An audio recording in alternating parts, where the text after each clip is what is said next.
ఈ సాయంకాల సమయమందు ఎంతో ఆశీర్వాదకరమైనటువంటి భారతదేశంలో ఉన్నటువంటి మిమ్మల్ని బట్టి, అలాగే అమెరికాలో మాకు ఉదయకాలం ఇది, ఈ సమయంలో దేవుని సన్నిధిలో గడపడానికి ఇచ్చిన కృపను బట్టి దేవుని స్తోత్రాలు చెల్లిస్తున్నాను. For the last few weeks we were going through a particular topic that is basic Bible doctrines. ఈ దినాల్లో బేసిక్ బైబిల్ స్టడీ అని, సామాన్య బైబిల్ అధ్యయన తరగతులు అని మనము సీరియస్ గా ధ్యానం చేస్తూ వస్తున్నాము. And we have been going through 3 particular classes. 3 Bible classes మనము ధ్యానం చేసి ఉన్నాము. And we have seen how God is considered as Trinity. త్రిత్వములో ఆయన ఎలాగున దేవుడిగా ఉన్నాడు అనే విషయాలను మనం నేర్చుకొని ఉన్నాం. Also we have seen who is Jesus Christ, how he can be 100% God and 100% man. అలాగనే యేసుక్రీస్తు ఎవరు, ఆయన 100% దేవుడు ఎలాగా అయి ఉన్నాడు, అలాగే 100% మానవుడిగా ఎలాగా ఉన్నాడు అనేది మనం గమనించాం. And how God, Jesus Christ is the Lord, and how it is practically he is on the throne of our heart today.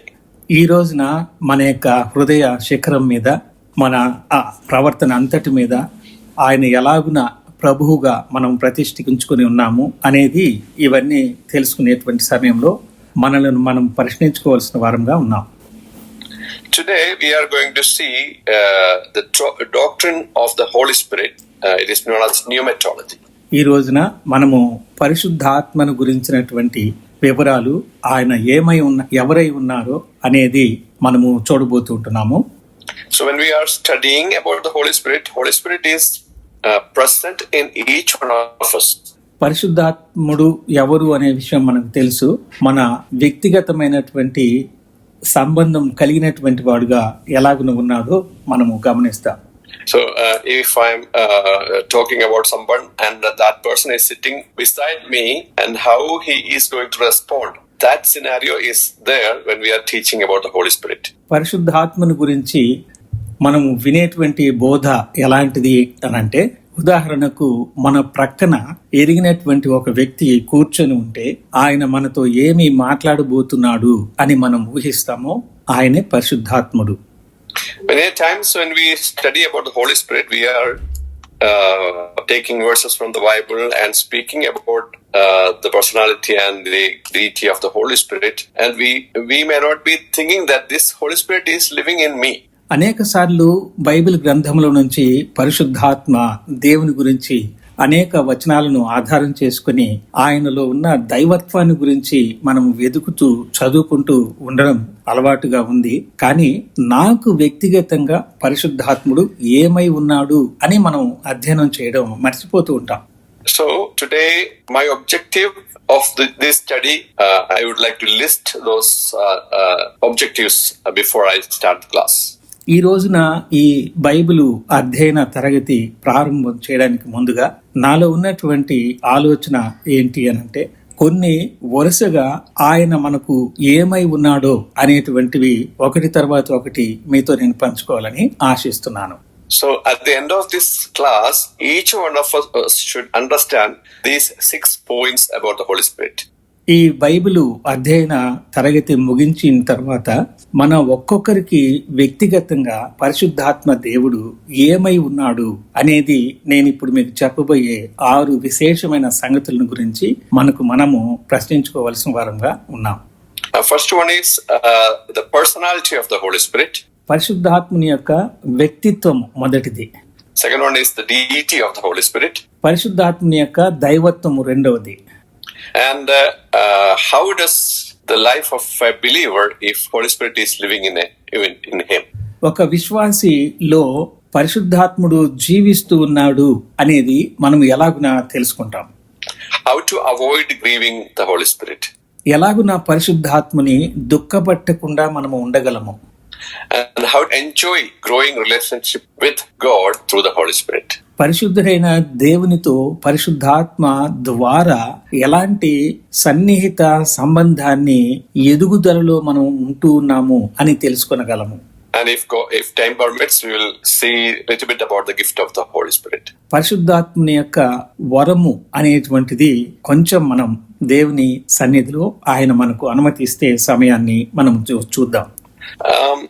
When Jesus was on this earth, disciples could physically walk with him. యేసుక్రీస్తు ప్రభు శరీరధారిగా భూమి మీద నడుస్తున్నటువంటి దినాలలో సామాన్యంగానే శిష్యులు ఆయనతో కూడా నడిచేటువంటి వారుగా ఉండేవారు. But after his ascension, Jesus did something even more wonderful.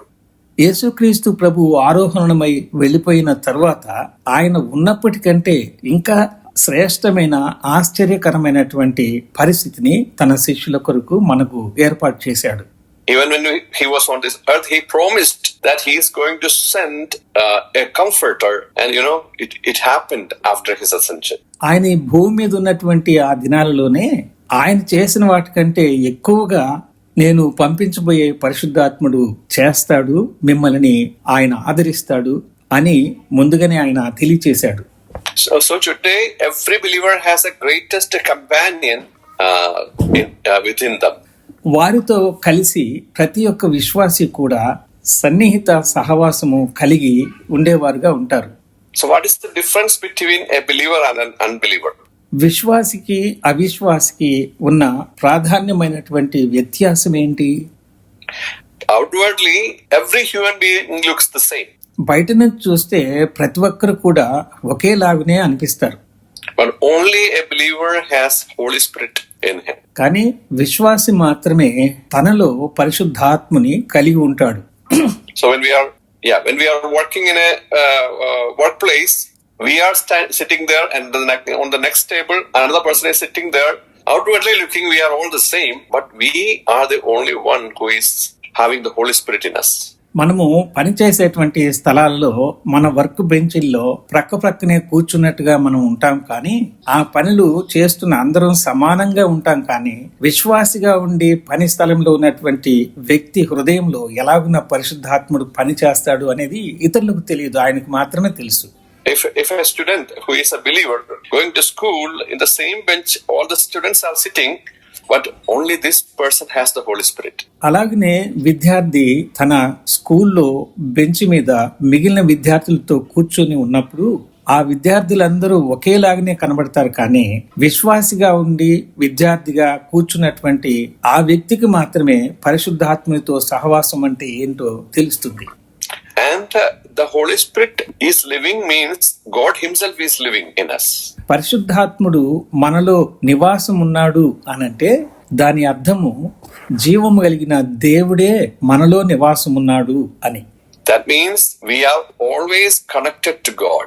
దాని అర్థం ఏంటంటే మనము ఎప్పుడు దేవునితో సన్నిహిత సంబంధం కలిగి ఉన్నాము అన్నమాట.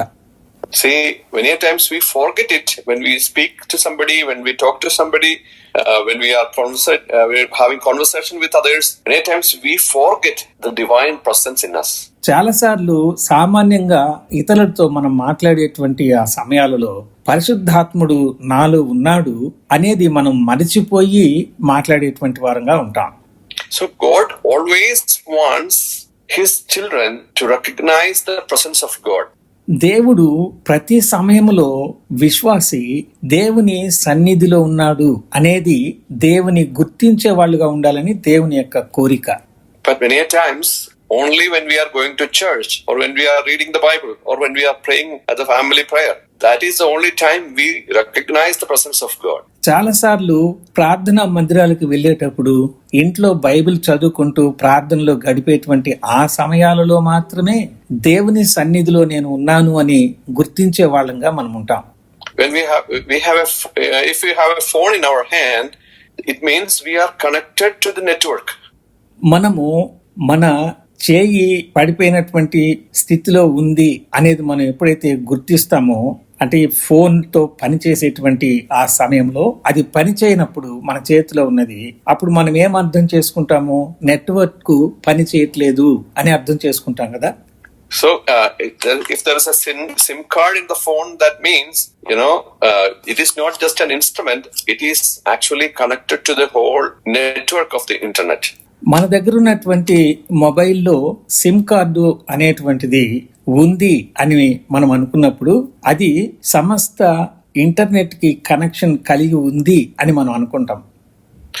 Even when we are turning off the internet connection, we are connected to the phone waves or the tower. కొన్నిసార్లు మనము స్విచ్ ఆఫ్ చేసుకున్నటువంటి మొబైల్ ఫోన్ కలిగి ఉన్నా కానీ అది ఆ నెట్వర్క్ సంబంధించినటువంటి మొబైల్ టవర్స్ కి అనుసంధానంతో అది ఉంటూనే ఉంటుంది. That is why these days, the police investigation, many a times they are searching the criminals with the signals of the phone. ఈ దినాలలో పోలీసు వ్యవస్థ నేరస్తులను వారు వాళ్ళ మొబైల్ ఫోన్ ను స్విచ్ ఆఫ్ చేసుకుని ఉన్నా కానీ ఆ సిమ్ కార్డు ఆ టవర్స్ కి అనుసంధానం చేయబడి ఉంది కనుక వారు ఎక్కడ ఉన్నారో దానిని ఆధారం చేసుకొని ఆ సిగ్నల్స్ ద్వారా వాళ్ళు వెళ్లి వాళ్ళని పట్టుకోగలుగుతున్నారు. So just a phone, if you are thinking about a phone, if that is connected to everybody, how much more if the Holy Spirit is in a believer, how much more God can see, God can watch, God can listen to every conversation of a believer. మనం వాడే సామాన్యమైనటువంటి mobile phone of లో ఉంటే కూడా ఎలాగైతే tower కి అది అనుసంధానంగా ఉండి తెలియచేస్తుందని మనం తెలుసుకుంటున్నామో, పరిశుద్ధాత్ముడు మన హృదయాల్లోనే నివాసం ఉంటూ ఉన్నాడు అన్నప్పుడు మనకు దేవునికి సంబంధం లేదని కొన్నిసార్లు మనం ఎలాగనుకుంటాం? Now, let us go to the subject.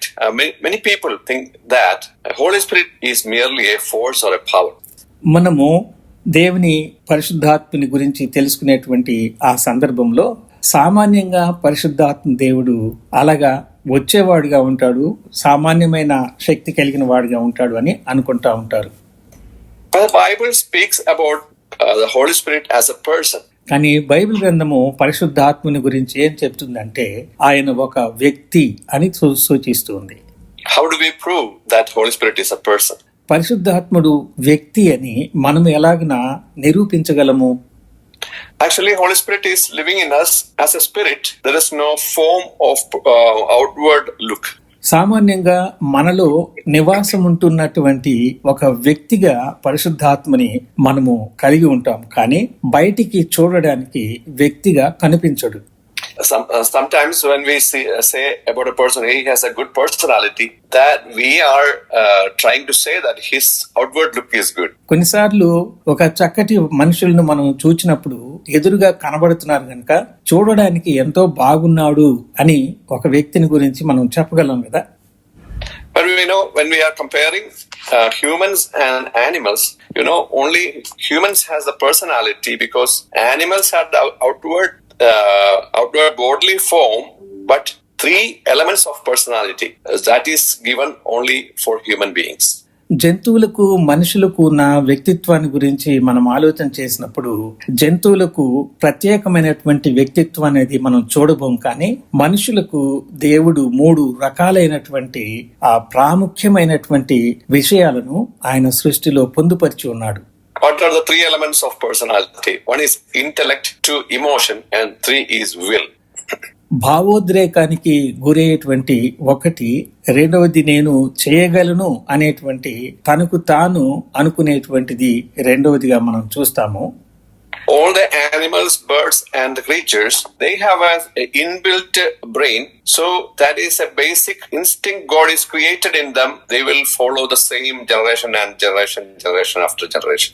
పక్షులకు మిగిలినటువంటి ప్రాణులకు దేవుడు సామాన్యంగానే వాటిలో ఒక మెదడు ఒక రకమైన పని చేయడానికి ఆయన ముందే దాన్ని ఏర్పాటు చేశాడు కాబట్టి అవి వాటి తర్వాత సంతానాన్ని ఉత్పత్తి చేస్తూ అలాగున తరము వెంబడి తరము దేవుడు ఏర్పాటు చేసినటువంటి ఆ పద్ధతిలో కొనసాగించబడుతూ ఉంటాయి. For example, you see a sparrow is making a nest for themselves.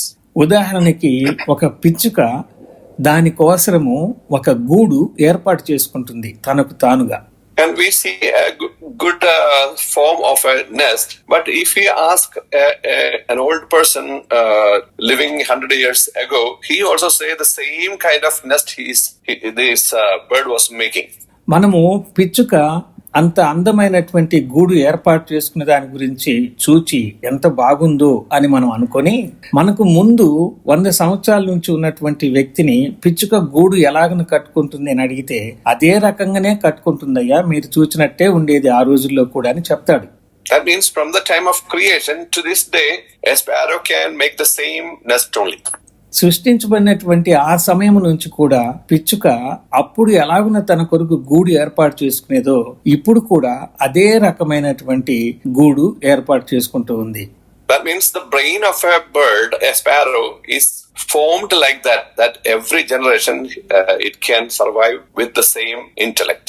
దాని అర్థం ఏంటంటే ప్రతి పిచ్చుక కూడా జ్ఞానముతోటి తనకు తాను గూళ్ళు ఏర్పాటు చేసుకునేటువంటిది దేవుడు వాటికి ఇచ్చినటువంటి మెదడులో ఒక రకమైనటువంటిది ఏర్పాటు చేశాడు కాబట్టి అది తరతరాలు ఎన్ని పిచ్చుకలుగా మారుతూ ఉన్నా కానీ అదే రకమైనటువంటి గూళ్ళు పిచ్చుక జాతి చేసుకుంటాయి. But human beings, when they are making something, every generation difference is making because the intellect is developing. They can think by themselves and do by themselves.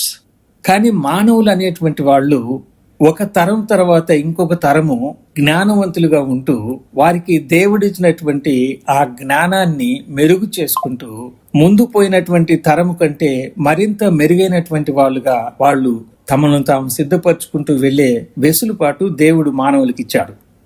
So intellect, emotion and decision power or will is given to human beings. That is why we are calling a person them a person. కాబట్టి తనకు తాను ఏదైనా చేయగలను అనేటువంటి జ్ఞానము అలాగనే భావోద్రేకానికి గురయ్యేటువంటి పరిస్థితులు తను ఒక నిర్ణయం తీసుకోగలను అనేటువంటి మనసుతో ఉండేటువంటి విధానము అని ఈ మూడు రకాలైనటువంటివి మానవునిలో ఉన్నటువంటి వ్యక్తిత్వాన్ని సూచిస్తున్నాయి. So if we are proving from the Bible that in Holy Spirit has this intellect, emotion and will, that means Holy Spirit has the basic elements of personality.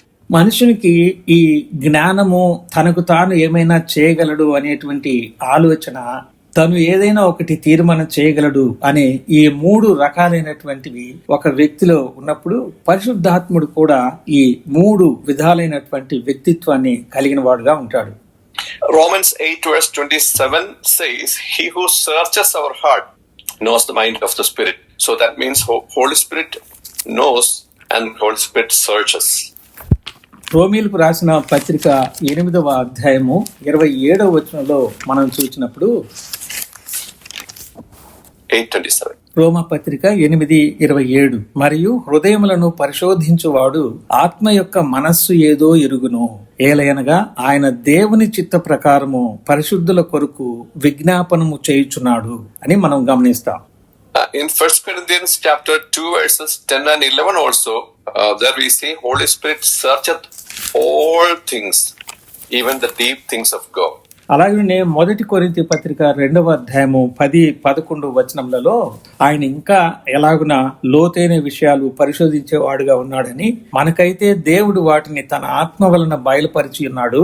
ఆ ఆత్మ అన్నిటినీ దేవుని మర్మములను కూడా పరిశోధించుచున్నాడు.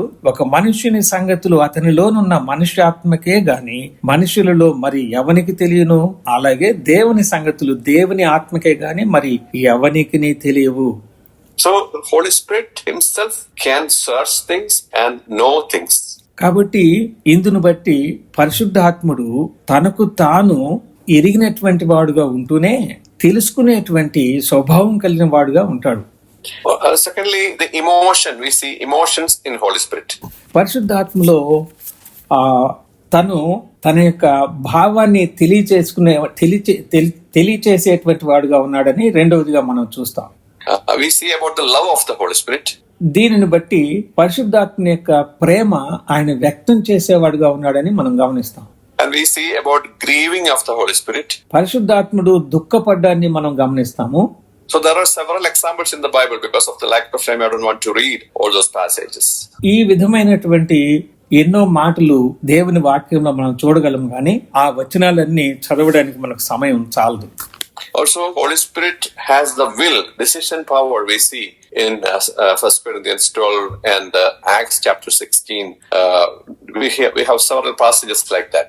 మొదటి కొరింథీ పత్రిక 12వ అధ్యాయంలో అపోస్తల కార్యములు 16వ అధ్యాయంలో పరిశుద్ధాత్ముడు నేను ఇది చేయగలను అనేటువంటి స్వభావము తనకున్న వ్యక్తిత్వాల్లో కలిగి ఉంటాడనేది మనం గమనిస్తాం. So the first point was the personality of the Holy Spirit is proved that Holy Spirit has the elements of personality, that is intellect, emotion and will. మొదటిదిగా పరిశుద్ధాత్మకు ఉన్నటువంటి ఆ వ్యక్తిత్వంలో మనం చూస్తే ఆయన తనకు తాను తెలుసుకోగలిగినటువంటి వాడుగా, ఎరిగిన వాడుగా ఉంటాడు అనేది మనము మొదటి భాగంలో అందులో ఉన్న 3 సంగతులు మనం గమనిస్తాం. And secondly, Holy Spirit is acting as a person in several incidents of the Bible. Bible గ్రంథంలో ఉన్న అనేక సంగతులను బట్టి మనం చూస్తే ఆయన క్రియ చేయగలిగినటువంటి వాడుగా ఉంటాడు అని మనం రెండవదిగా మనం గమనిస్తాం. When Jesus Christ is promising that the Holy Spirit is going to come here, and Jesus says he is going to testify. పరిశుద్ధాత్మ దేవుడు నేను వెళ్ళిపోయిన తర్వాత వస్తాడు అని ప్రభు తెలియచేస్తూనే ఆయన అన్నిటిని పరిశీలించేటువంటి వాడుగా ఉంటాడు, నీతి జరిగించేవాడుగా ఉంటాడు అనేది చెప్పాడు ప్రభు.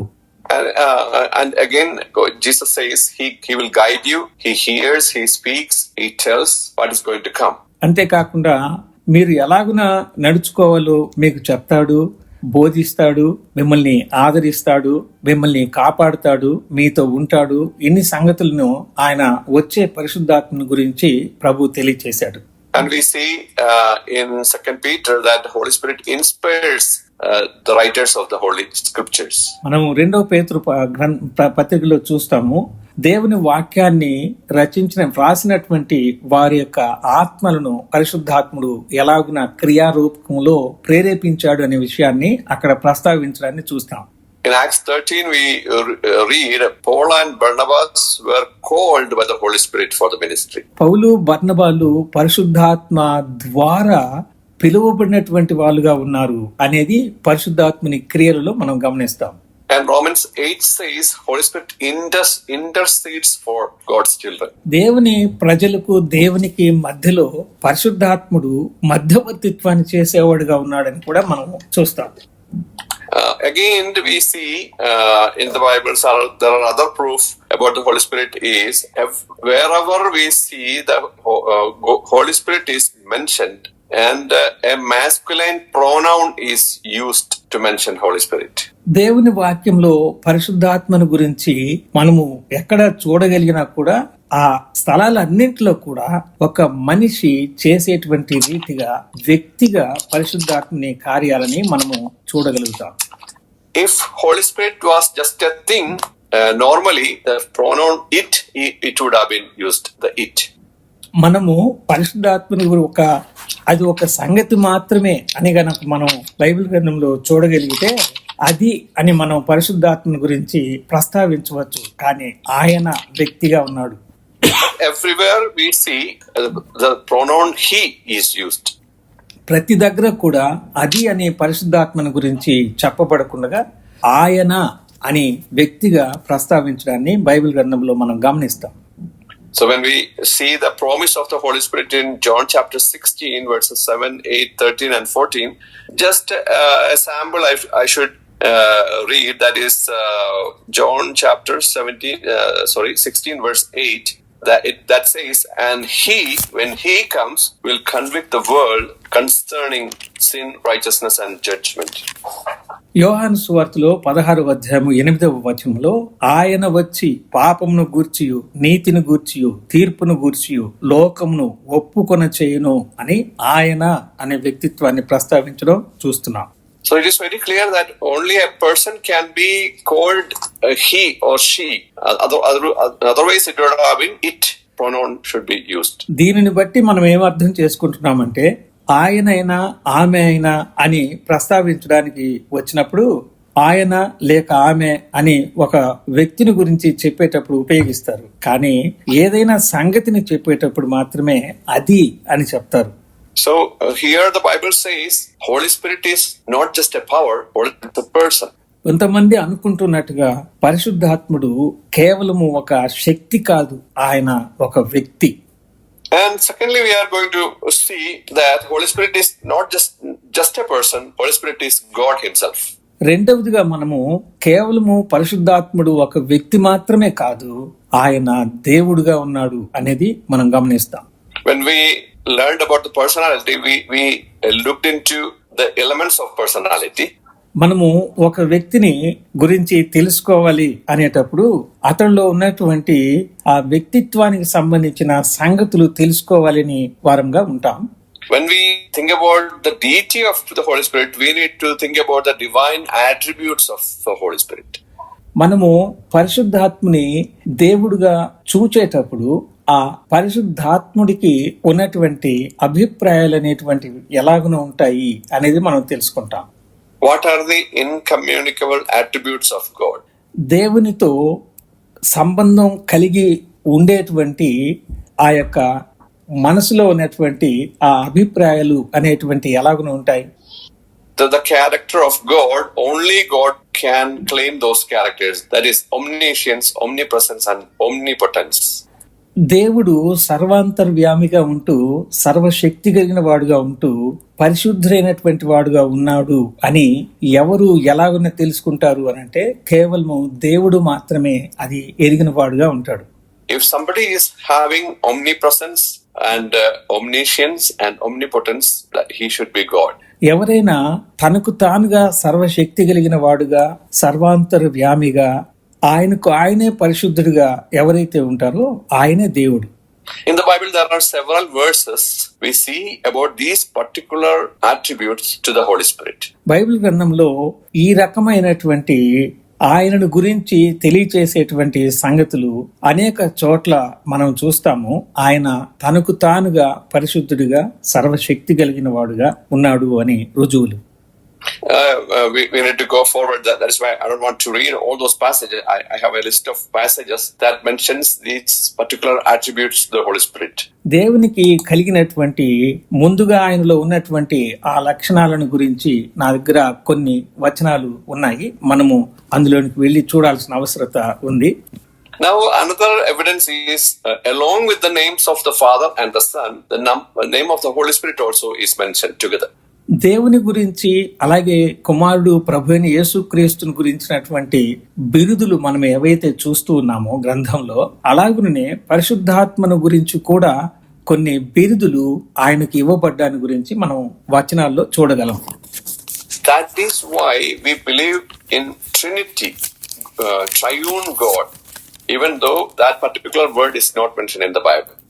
అందుకోసమే ఈ మూడు క్రియలను చేస్తున్నటువంటి త్రిత్వములో ఏకత్వము కలిగి ముగ్గురు ఒకరికి ఒకరు ఎలాగున అనుసంధానం కలిగి ఉంటున్నారో అనే దాని గురించి మనము నమ్ముతాము. అలాంటిది మనము బైబిల్ గ్రంథంలో చూస్తాం. Father is a person, Son is a person, Holy Spirit is a person. So 3 persons in one Godhead.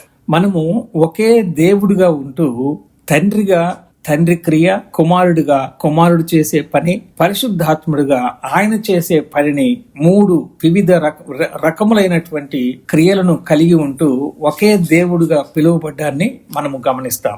When we read Matthew chapter 28 verse 19, there we see the baptism command. There we see in the name of the Father and of the Son and of the Holy Spirit. మత్తయి సువార్తలో 28వ అధ్యాయము 19వ వచనంలో బాప్తిస్మం తీసుకునేటువంటి ఆ సందర్భాన్ని గురించి ఆ వాక్యంలో ఎలాగ ప్రస్తావించబడింది అనంటే, తండ్రి యొక్కయు కుమారుని యొక్కయు పరిశుద్ధాత్మ యొక్కయు నామములోనికి వారికి బాప్తిస్మం ఇచ్చుచు అని వ్రాయబడింది.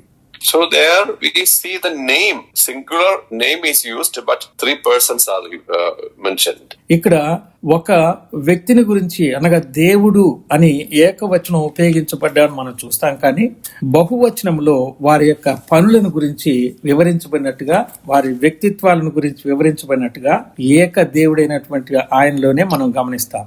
So grammatically, when it should be written like this, in the names of the Father and the Son and the Holy Spirit, but Holy Spirit himself is writing that passage like this, in the name of the Father and of the Son and the Holy Spirit. మనము వారి యొక్క క్రియలను బట్టి మూడు వ్యక్తిత్వాలు కలిగినటువంటి వారిగా మనము ఇక్కడ ప్రస్తావించబడ్డాన్ని మనం చూస్తాం. కానీ అవి వ్రాయడానికి పరిశుద్ధాత్ముడు ఎలాగున ప్రేరేపిస్తూ వ్రాయించేటట్టుగా చేశాడు అనే దాన్ని మనం చూస్తే ఒక్కడే దేవుడుగా వ్రాయించాడు అనేది మనం గమనిస్తాం. Also, when we see about the benediction in 2 Corinthians chapter 13 verse 14, there also the love of the Father and grace of our Lord Jesus Christ and the fellowship of the Holy Spirit.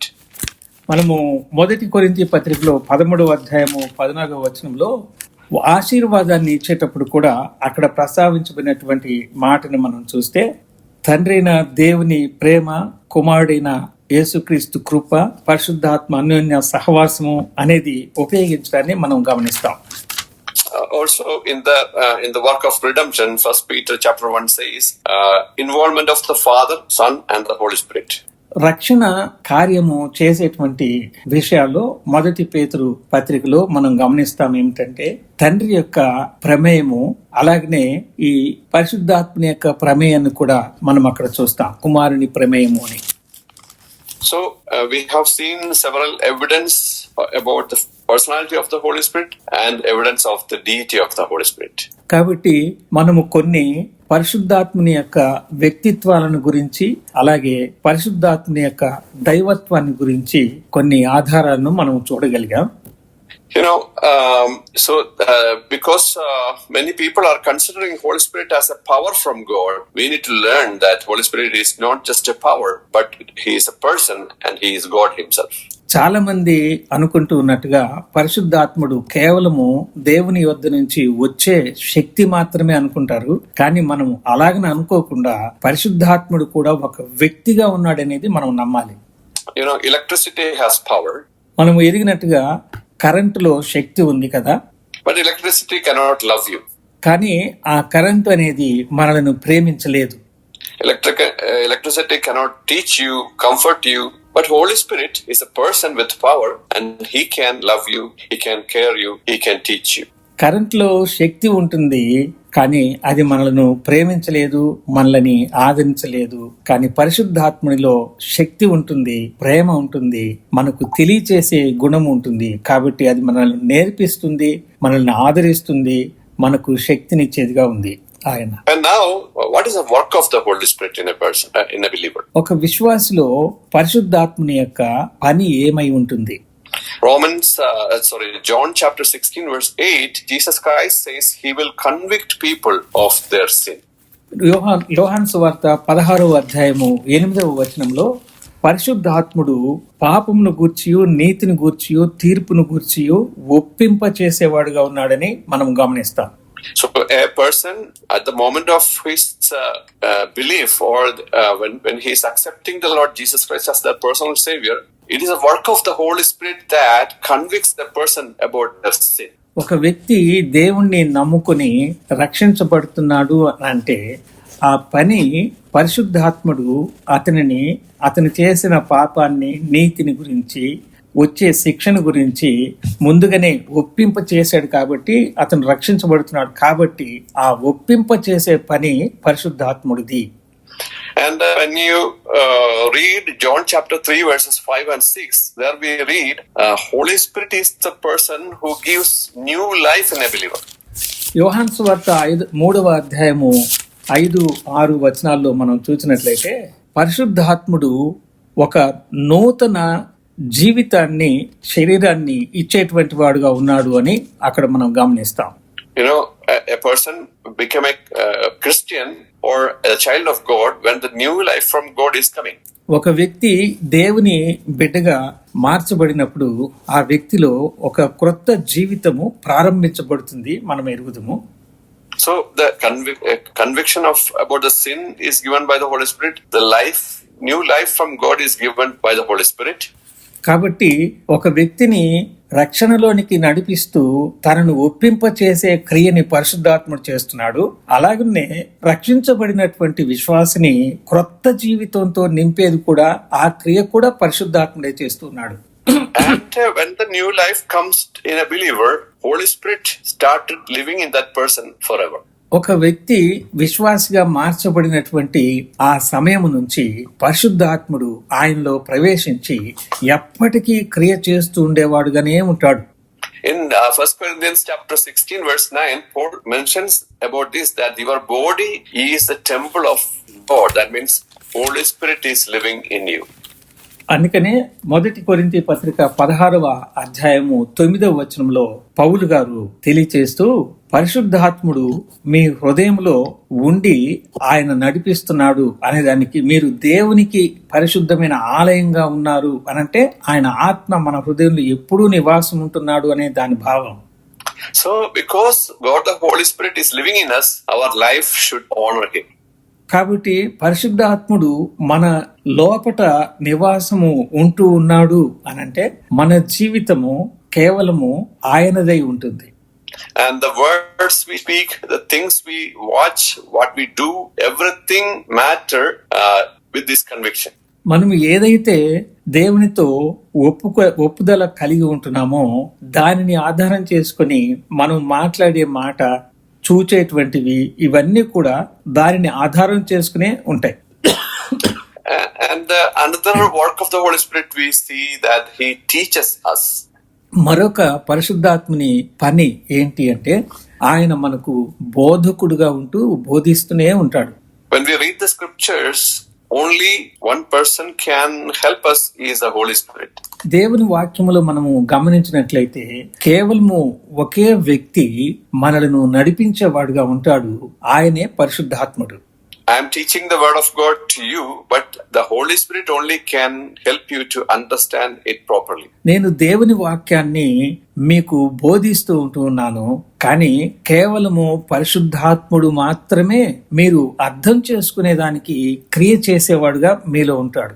Many times people read the Bible with their intellect, but if they are not allowing Holy Spirit to teach you, you cannot understand the depth of the Bible. చాలా సార్లు దేవుని వాక్యాన్ని, దేవుని గ్రంథాన్ని తెలుసుకోవాలి అనేటువంటి ఆలోచనతోటి చదువుతూ ఉంటారు, కానీ పరిశుద్ధాత్ముడు సహాయం చేస్తే ఆయన ద్వారా నేను తెలుసుకుందాము అనేటువంటి ఆలోచన లేకుండా బైబిల్ని చదివితే ఎవరు కూడా అర్థం చేసుకోలేరు.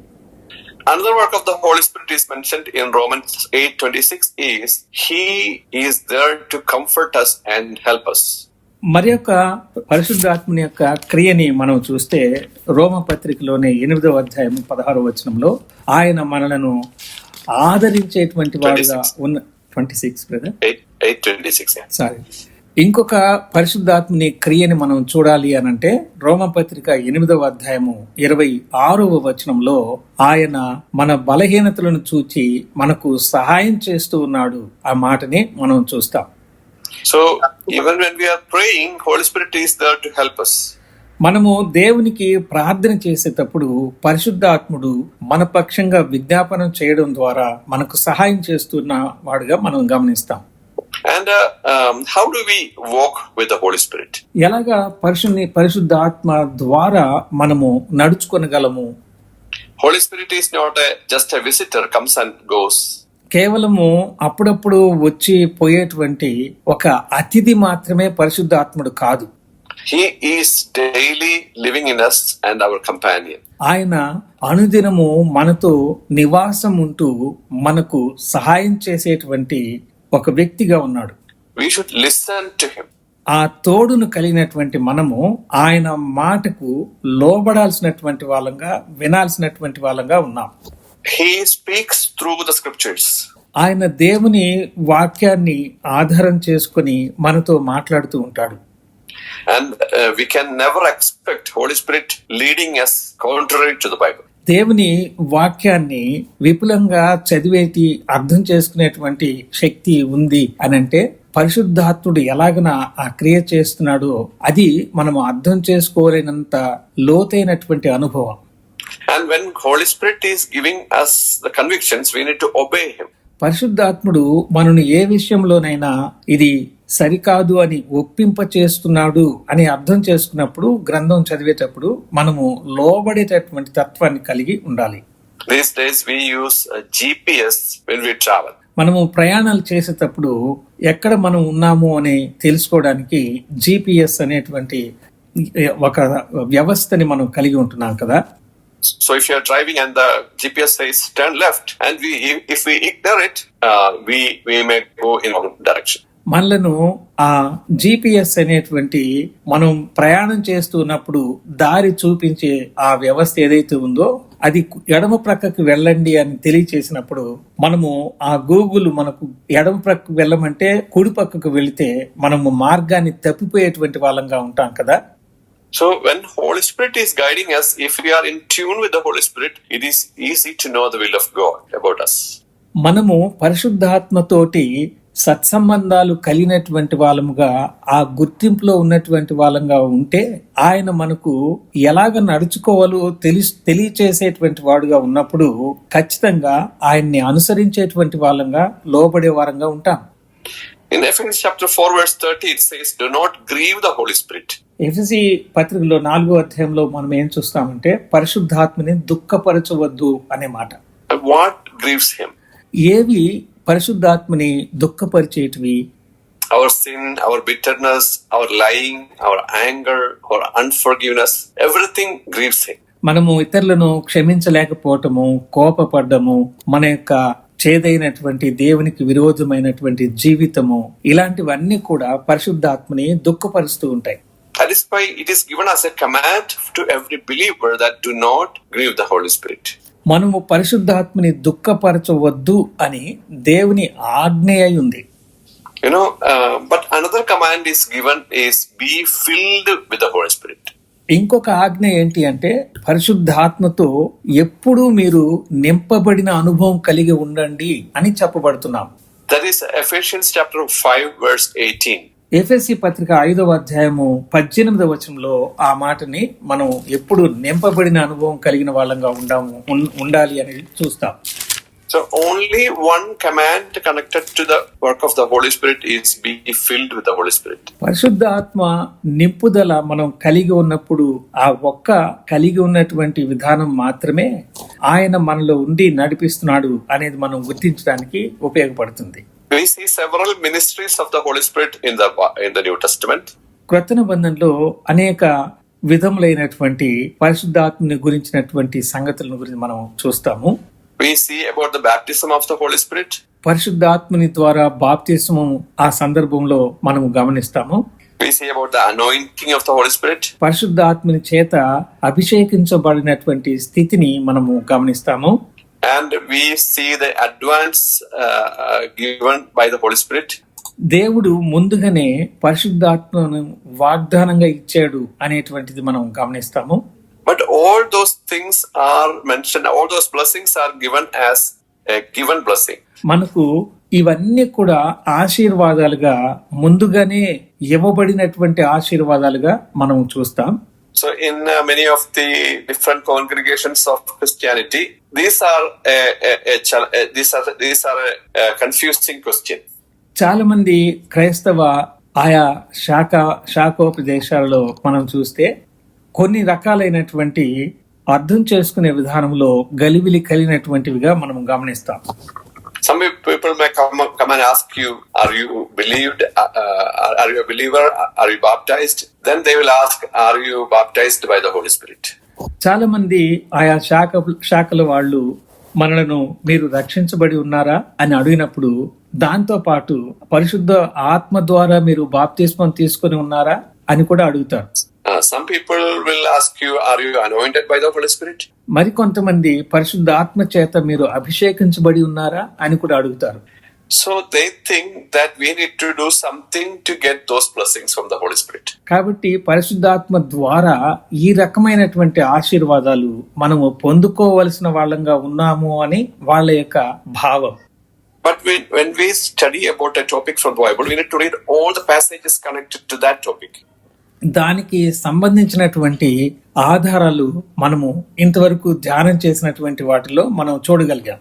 So when we read all the verses regarding the work of the Holy Spirit or the blessing of the Holy Spirit, it is all given at the moment when we are saved. మనము చూచినటువంటి ముందుగానే ఇవ్వబడిన ఆశీర్వాదాలు పరిశుద్ధాత్మ ద్వారా ఎలాంటివి మనం పొందుకుంటున్నాము అనేవి ఏవైతే మనం చూస్తూ ఉన్నామో ఇవన్నీ ఒక వ్యక్తి యేసు ప్రభుని సొంత రక్షకుడుగా అంగీకరించి రక్షించబడిన ఆ క్షణం నుంచి అనుభవిస్తూ ఉన్నటువంటి విశేషమైన ఆశీర్వాదాలు. because our time is almost over, I cannot go and read all those passages now.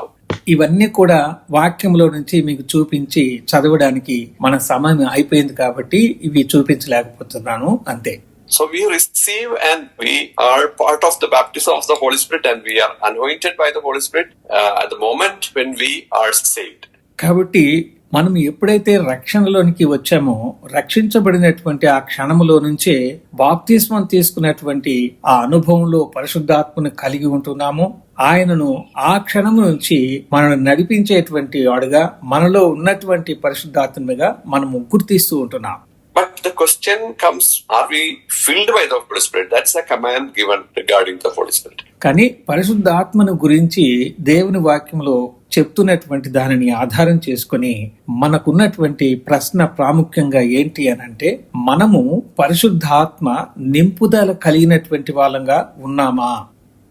What do you mean by the filling of the Holy Spirit? పరిశుద్ధాత్మను నింపుదల కలిగినటువంటి వాళ్ళంగా ఉన్నాము అంటే అర్థం ఏంటి? So Holy Spirit is already in us, but how can he be filled in us? పరిశుద్ధాత్ముడు నమ్మినప్పటి నుంచే మనలో ఉన్నాడు, కానీ ఎలాగున మనము ఆయనను నింపుకునే వాళ్ళంగా ఉంటాం?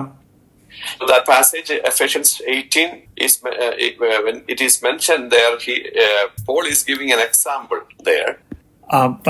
అపోస్తలుడైన పౌలు గారు పరిశుద్ధాత్మను గురించి, నింపుదలను గురించి ఎఫెసీ పత్రికలో ఆయన ఒక ఉపమానం తెలియచేస్తూ ఉన్నాడు. Do not be drunk by the wine. So if we are drunk by the wine, you will be controlled by the wine.